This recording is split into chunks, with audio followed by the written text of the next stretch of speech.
रक्षा मंत्री राजनाथ सिंह ने संसद भवन में रक्षा मंत्रालय की संसदीय सलाहकार समिति की एक बैठक की अध्यक्षता की।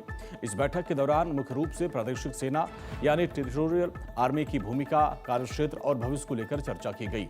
बैठक में वरिष्ठ अधिकारी समिति के सदस्यों को प्रादेशिक सेना के अधिदेश, उपलब्धियों और कार्यों की विस्तार से जानकारी दी गई।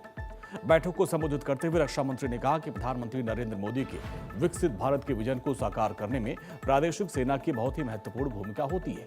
उन्होंने कहा कि नागरिक सैनिक अवधारणा का सशक्त उदाहरण है और जिसके सदस्य अपने नागरिक दायित्वों को निभाने के साथ साथ आवश्यकता पड़ने पर सीमाओं की रक्षा और आंतरिक सुरक्षा के लिए भी तैयार रहते हैं।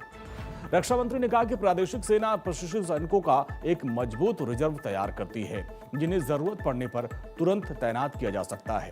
उन्होंने बताया कि करीब 44,400 कर्मचारियों की 59 यूनिट वाला ये सुरक्षा बल प्राकृतिक आपदाओं के दौरान राहत और बचाव कार्यों में पहले ही मोर्चे पर रहता है।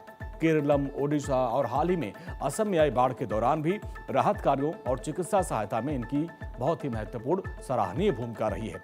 रक्षा मंत्री ने पर्यावरण संरक्षण में प्रादेशिक सेना के योगदान की भी तारीफ की और कहा कि अब तक लगभग 10 करोड़ पौधे लगाए गए हैं और जिनमें 80 से 85% जो पौधे हैं वो सुरक्षित हैं और अच्छे तरीके से उनका विकास हो रहा है और इसे मिशन लाइफ और पंचामृत लक्ष्यों की दिशा में महत्वपूर्ण योजना बताया।